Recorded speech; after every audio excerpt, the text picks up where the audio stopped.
Assalamualaikum warahmatullahi wabarakatuh. Perkenalkan, nama saya Nurindasa Putri, stambuk A40120153.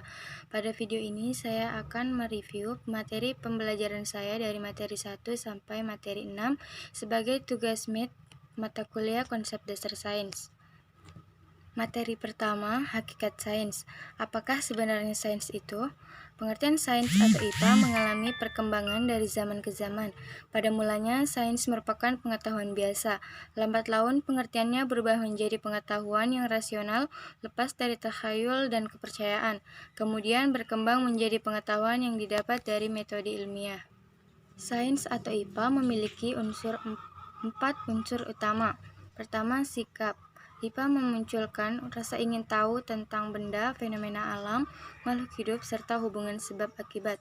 Kedua, proses. Proses pemecahan masalah adanya prosedur yang runtut dan sistematis melalui metode ilmiah. Ketiga, produk. IPA menghasilkan produk berupa fakta, prinsip, teori, dan hukum. Keempat, aplikasi. Penerapan metode ilmiah dan konsep IPA dalam kehidupan sehari-hari.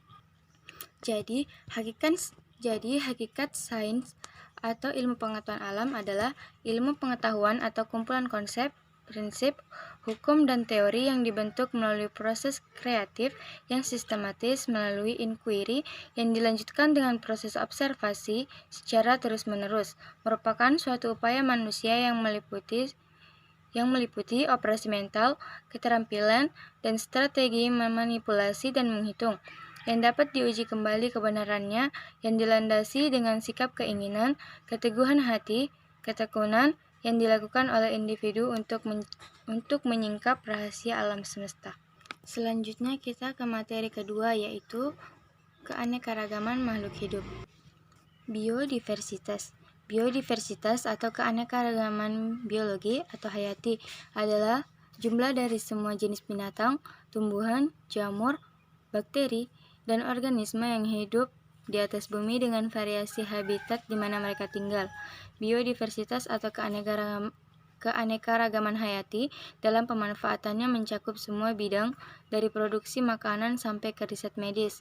Manusia di dalam hidupnya menggunakan sedikitnya 40.000 jenis binatang dan tumbuhan untuk memenuhi kebutuhan sehari-hari. Biodiversitas dipengaruhi oleh faktor lingkungan, biotik dan abiotik, sejarah geologi, faktor hambatan, genetik, hasil perkawinan atau mutasi. Di Indonesia sendiri, biodiversitas adalah sumber daya terbesar bagi negara. Jadi, konservasi biodiversitas adalah krusial bagi keberlanjutan berbagai sektor ekonomi.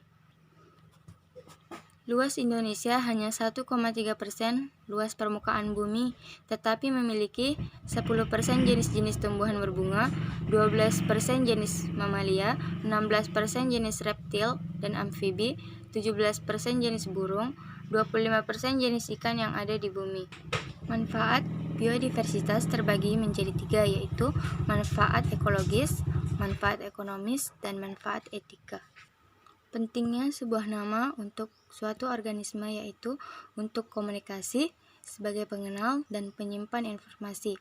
Salah satu hasil penting dari botanis sistematik adalah bahwa setiap organisme hanya dapat memiliki satu dan hanya satu nama ilmiah yang benar pada setiap tingkatan takson. Persebaran makhluk hidup. Faktor yang menentukan adanya variabilitas geografik makhluk hidup yang menyebar di permukaan bumi karena faktor lingkungan. Faktor lingkungan terdiri dari faktor lingkungan abiotik dan faktor lingkungan biotik. Kedua, faktor sejarah, dan ketiga, faktor hambatan penyebaran. Ketiga faktor tersebut disebut faktor geografik. Tiga faktor tersebut disebut faktor geografik dan ada juga faktor genetik. Selanjutnya materi ketiga yaitu makhluk hidup dan lingkungannya. Tidak ada makhluk hidup yang bisa memenuhi kebutuhan hidupnya sendiri, termasuk manusia. Misalnya, agar dapat bertahan hidup, manusia perlu makan. Makanan manusia berasal dari tumbuhan dan hewan. Sementara itu, hewan peliharaan tidak dapat hidup dengan baik tanpa bantuan manusia. Hubungan antara makhluk hidup dengan lingkungannya dapat digambarkan sebagai berikut. Individu. Individu adalah setiap anggota populasi. Populasi adalah kumpulan makhluk hidup sejenis yang tinggal di suatu tempat. Komunitas. Komunitas adalah kehidupan bersama antara makhluk hidup yang terdiri dari beberapa populasi yang hidup bersama di suatu tempat. Selanjutnya, ekosistem. Ekosistem adalah hubungan makhluk hidup dengan lingkungannya. Ekosistem ditempati oleh banyak jenis makhluk hidup yang disebut komponen biotik. Ekosistem juga ditempati oleh benda mati yang disebut komponen abiotik. Dan yang terakhir adalah biosfer. Biosfer adalah tempat tinggal makhluk hidup yang paling luas. Selanjutnya, hubungan antara makhluk hidup. Hubungan erat yang khas antara dua jenis makhluk hidup yang hidup bersama disebut simbiosis. Simbiosis terbagi menjadi 3, yaitu simbiosis mutualisme, yaitu hubungan yang menguntungkan kedua belah pihak. Lalu simbiosis komensalisme, yaitu hubungan yang menguntungkan satu pihak, sedangkan pihak lain tidak diuntungkan maupun dirugikan. Dan yang terakhir, simbiosis parasitisme, hubungan yang menguntungkan satu pihak, sedangkan pihak yang lain dirugikan. Pengaruh perubahan lingkungan. Perubahan lingkungan berpengaruh terhadap berlangsungnya kehidupan. Berbagai hal menyebabkan lingkungan berubah, misalnya pencemaran, kebakaran hutan, dan penebangan pohon. Selanjutnya, materi keempat yaitu pertumbuhan dan perkembangan makhluk hidup. Pengertian pertumbuhan adalah peristiwa perubahan ukuran atau volume pada makhluk hidup yang terjadi selama masa hidupnya sebagai akibat dari perbanyakan sel dan pembesaran ukuran atau volume sel yang tidak dapat balik atau irreversible, yaitu makhluk hidup yang telah tumbuh besar tidak akan balik lagi ke ukuran semula. Perkembangan. Perkembangan yaitu suatu proses perkembangan makhluk hidup menuju tingkat kedewasaan yang ditandai dengan adanya perubahan struktur dan fungsi masing-masing organ tubuh hingga perubahan yang terjadi semakin kompleks. Pertumbuhan dan perkembangan ini terjadi secara bersamaan sehingga jika suatu organisme mengalami pertumbuhan, maka organ-organ tubuhnya juga mengalami perkembangan. Antara pertumbuhan dengan perkembangan. Jika di pertumbuhan dapat diukur secara kuantitatif karena mudah diamati, maka perkembangan tidak dapat dinyatakan secara kuantitatif, melainkan secara kualitatif. Faktor yang mempengaruhi pertumbuhan dan perkembangan. Pertama, dari faktor luar, yaitu air dan mineral, berpengaruh pada pertumbuhan tajuk akar. Diferensiasi salah satu unsur hara atau lebih akan menghambat atau menyebabkan pertumbuhan tak normal. Kemudian, kelembapan.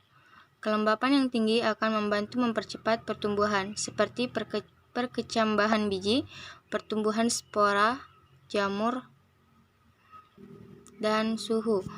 Mempengaruhi kerja enzim. Suhu ideal yang diperlukan untuk pertumbuhan yang paling baik adalah suhu optimum. Lalu cahaya. Cahaya mempengaruhi fotosintesis.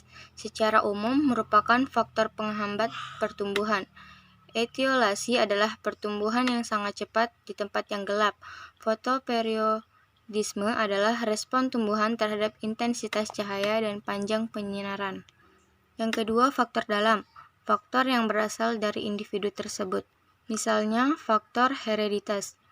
Faktor hereditas ditentukan oleh gen yang terdapat pada kromosom yang berada di dalam inti sel. Selanjutnya, hormon. Hormon terbagi menjadi beberapa bagian, yaitu hormon auksin, hormon giberelin, hormon sitokinin, gas etilen, asam absiat F, florigen G, kalin, asam traumalin, dan yang terakhir asam traumalin. Pertumbuhan dan perkembangan pada hewan dan manusia.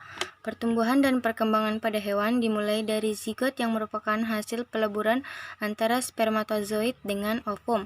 Pada mamalia, embrio mengalami perkembangbiakan di dalam tubuh induk betina, yaitu di dalam uterus atau rahim.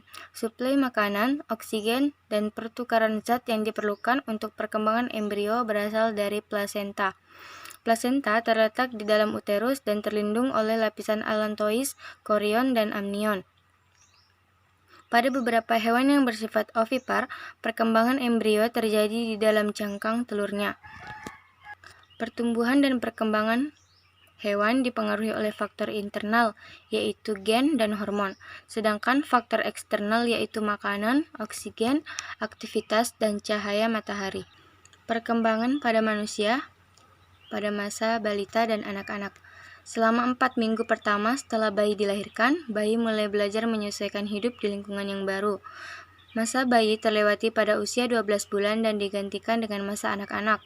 Pertumbuhan fisik mulai meningkat, baik tinggi badan maupun berat badan. Juga terjadi perkembangan koordinasi gerak otot dan kemampuan mental. Hingga pada usia 18 bulan anak dapat berjalan tanpa bantuan orang lain. Pada usia 2-3 tahun, anak telah dapat mengontrol keinginan kencing dan buang air besar, serta dapat berbicara dengan kalimat sederhana. Pada usia 5 tahun, beberapa anak dapat membaca angka-angka dan huruf-huruf tertentu. Di atas usia ini, kemampuan berbicara, menulis, membaca, dan belajar bagaimana cara bergaul dengan orang lain telah berkembang. Perkembangan manusia pada masa tua. Masa tua diawali dari usia antara 30-50 tahun. Pertumbuhan otot dan tulangnya sudah berhenti, artinya sudah tidak dapat bertambah tinggi lagi. Selama usia ini perkembangan fisik mulai bertambah tinggi lagi. Selama usia ini perkembangan fisik mulai mengalami penurunan. Pada umur 65-74 tahun adalah pertengahan lanjut usia. Di usia ini orang sudah harus beristirahat dari kesibukan kerja. Di atas 75 tahun disebut lanjut usia. Untuk memenuhi segala kebutuhan hidupnya, orang lanjut usia memerlukan bantuan orang lain. Metagenesis dan metamorfosis. Metagenesis adalah peristiwa pergiliran dari generasi sporofit ke generasi gametofit dan sebaliknya. Contoh organisme yang mengalami metagenesis adalah tumbuhan paku dan tumbuhan lumut. Metamorfosis adalah proses perubahan struktural dan fungsi organ yang dapat dibedakan dengan jelas antara bentuk hewan pada saat kecil dan bentuk dewasa. Metamorfosis terbagi menjadi dua, yaitu metamorfosis tidak sempurna dan metamorfosis sempurna. Metamorfosis tidak sempurna terjadi pada lipas, belalang, dan beberapa ordo lain. Metamorfosis sempurna terjadi pada kupu-kupu, lebah, lalat, dan sebagainya. Selanjutnya, materi kelima yaitu struktur tubuh manusia. Struktur tubuh manusia disusun ke dalam beberapa bagian sistem tubuh, yaitu sistem kerangka, sistem otot, sistem peredaran darah, sistem pernapasan, sistem pencernaan, sistem urinaria, sistem reproduksi, sistem syaraf, dan sistem endokrin. Selanjutnya, materi keenam yaitu sistem organ manusia. Organ adalah gabungan dari berbagai jenis jaringan yang terorganisir dalam fungsi tertentu. Salah satu contoh organ yaitu lambung. Lambung merupakan salah satu organ yang menyusun sistem pencernaan. Lambung tersusun dari beberapa jaringan, yaitu jaringan epitelium, jaringan ikat, jaringan otot, dan jaringan saraf yang bergabung untuk melakukan fungsi yang sama, yaitu mencerna makanan yang masuk. Berdasarkan letaknya, organ dikelompokkan menjadi dua macam, yaitu organ dalam dan organ luar. Organ dalam contohnya lambung, hati, jantung, sedangkan organ luar contohnya kulit, mata, telinga, dan hidung.